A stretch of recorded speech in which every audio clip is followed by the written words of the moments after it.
സ്വർണം വാങ്ങാൻ കാത്തിരിക്കുന്നവർക്ക് ഒരു ആശ്വാസ വാർത്ത. കേരളത്തിൽ സ്വർണ്ണവില ഒറ്റയടിക്ക് കുത്തനെ ഇടിഞ്ഞു. രാവിലെ നേരിയ തോതിൽ താഴ്ന്ന വില ഉച്ചയ്ക്ക് ശേഷം വീണ്ടും കൂപ്പുകുത്തുകയാണ് ഉണ്ടായത്. മണിക്കൂറുകൾക്കിടെ പവന് 1720 രൂപയാണ് ഇന്നലെ കുറഞ്ഞത്. ആഗോള വിപണിയിൽ ശക്തമായ വിൽപ്പന സമ്മർദ്ദം ഉണ്ടായത് തന്നെയാണ് കേരളത്തിലും സ്വർണ്ണവില താഴാനുള്ള പ്രധാനപ്പെട്ട കാരണം. ഔൺസിന് സ്വർണ്ണവില $4586 താഴ്ന്നതോടെയാണ് ആഭ്യന്തര വിപണിയിലും വലിയ മാറ്റമുണ്ടായത്. രാവിലെ 22 കാരറ്റ് സ്വർണത്തിന്റെ 1 ഗ്രാമിന് 14,940 രൂപയും പവന് 1,19,520 രൂപയുമായിരുന്നു വില. എന്നാൽ ഉച്ചയ്ക്ക് ശേഷമുള്ള വൻ ഇടിവിന് പിന്നാലെ ഗ്രാമിന് 215 രൂപയും പവന് 1,720 രൂപയും കുറഞ്ഞു. ഇതോടെ 22 കാരറ്റ് സ്വർണത്തിന് ഗ്രാമിന് വില 14,725 രൂപയിലേക്കും പവന് വില 1,17,800 രൂപയിലേക്കും എത്തി. ഈ മാസം രേഖപ്പെടുത്തിയ 1,20,240 രൂപയുടെ റെക്കോർഡ് വിലയിലെത്തിയ ശേഷമാണ് സ്വർണം താഴേക്ക് തിരിഞ്ഞത്.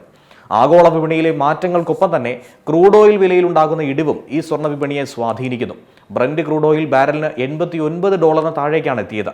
അതേസമയം ഡോളറിനെതിരെ ഇന്ത്യൻ രൂപയുടെ മൂല്യത്തകർച്ചയും വിപണിയിൽ നിർണായക ഘടകമാണ്.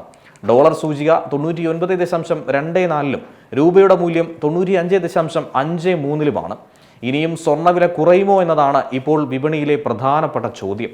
നിലവിലെ ആഗോള വിൽപ്പനാ സമ്മർദ്ദം തുടർന്നാൽ വരും ദിവസങ്ങളിൽ വിലയിൽ കൂടുതൽ കുറവുണ്ടായേക്കുമെന്നാണ് ഇപ്പോൾ ലഭിക്കുന്ന സൂചന.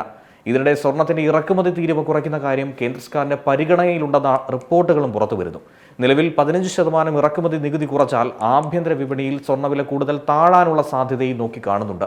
റെക്കോർഡ് ഉയരത്തിൽ നിന്നും കുത്തനെ താഴേക്ക് വന്ന സ്വർണം വരും ദിവസങ്ങളിൽ വീണ്ടും കയറുമോ അതോ ഇനിയും ഇടിയുമോ?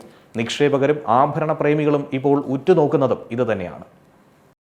ഏറ്റവും പുതിയ വാർത്തകളും വിശേഷങ്ങളും വിരൽ തുമ്പിലറിയാൻ സീ മലയാളം ന്യൂസ് എല്ലാ ഡിജിറ്റൽ പ്ലാറ്റ്ഫോമുകളിലും ലഭ്യം.